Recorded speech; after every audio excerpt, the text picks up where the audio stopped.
राम राम राम। सब बातों के मूल में एक बात है, अपना एक उद्देश्य हो कि मेरा उद्धार हो, मेरा कल्याण हो।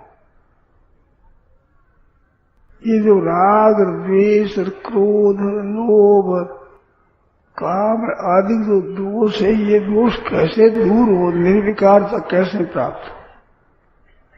ये दूसरी बात है कि भगवान के चरणों में प्रेम कैसे हो।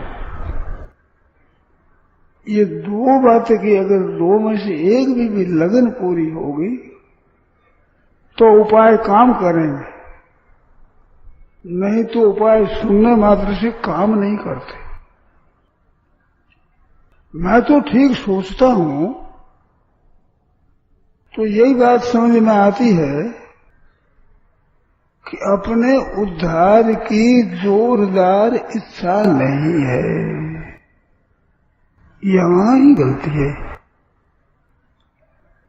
भाई बहनों ने मान रखा है कि कोई साधन ऐसा बता दे, कोई ऐसी क्रिया बता दे, ऐसी कोई करने की बात बता दे, अथवा कोई छूमंत्र कर दे, कोई कृपा कर दे, महात्मा संत कृपा कर दे, कोई भगवान कृपा कर दे तो हो जाए।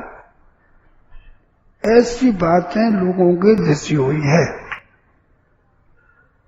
यह सबकी सब बातें लागू तब होती है जब अपना खुद का कल्याण का विचार हो। खुद के विचार बिना ये चीजें लागू नहीं होती। कृपा से कल्याण होता तो कभी का ही हो जाता। भगवान की कृपा में कमी नहीं है। संत महात्मा जितने हुए हैं उनमें कृपा की कमी नहीं है। बड़े बड़े अच्छे सिद्ध महात्मा हो गए हैं, फिर भी हमारा कल्याण नहीं हुआ है। तो सज्जनों एक बात बता तो आपके ध्यान में आवे ना हो तो आपकी बात नहीं, खुद की इच्छा के बिना काम होता नहीं। मैंने ये बात पढ़ी तो मेरे को अच्छी लगी, वही बात आपको कहता हूं कि संत महात्मा भी कृपा करेंगे तो संतों को पहले हम मानेंगे। गुरु महाराज की कृपा होगी तो गुरु को हम मानेंगे। भगवान की कृपा होगी तो भगवान को ही हम पहले मानेंगे। ये हमारे ऊपर दारोमदार है, सब हमारे खुद पर। जितनी हमें भीतर से लालसा होगी और जितनी भगवान पर, संतों पर, गुरु पर, महात्माओं पर श्रद्धा होगी, विश्वास होगा, और उनसे भी पहले खुद की हमारी लालसा होगी। हमारी खुद की लालसा के बिना सज्जनों काम बनता नहीं। लोगों ने मान रखा है क्रिया पर कि ऐसा कोई उपाय बता दे कि हम करें जिससे ऐसा हो जाए, ऐसी कोई कृपा कर दे कोई जिससे हमारा हो जाए। ये सब कुछ होगा, परंतु होगा हमारी खुद की इच्छा होने से।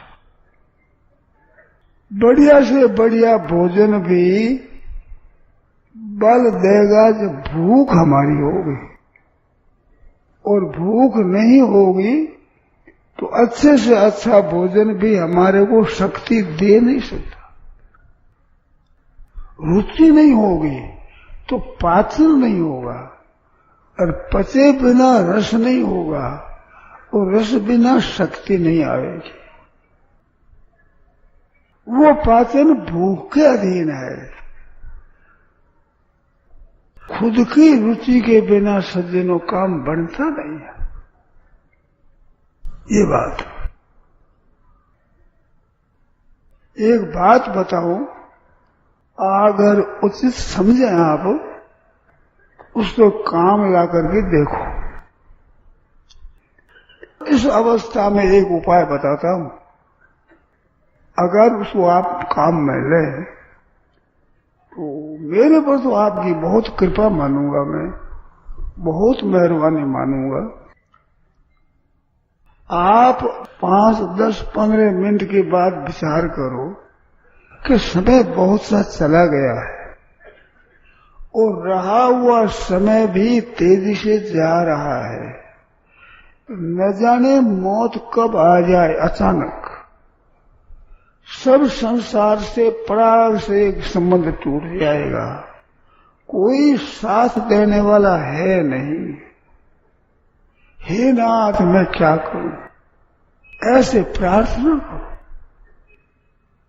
हे प्रभु मेरा आप में मन कैसे लगे, आपका भजन कैसे बने।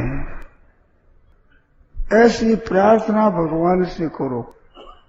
5-7 मिनट हो जाए, इसके बाद फिर करो। यार देखो, ये नाथ क्या करूं मैं? ना मेरी श्रद्धा है, ना मेरी भक्ति है, ना मेरे लगन है, मेरे है नहीं, ऐसी मैं क्या करूं? हे नाथ, आप कृपा करो। सज्जनों, ऐसे 5-5, 10-10 मिनट के बाद आप करते रहो। सावधानी रखो, केवल सावधानी, और ऐसे करते रहो।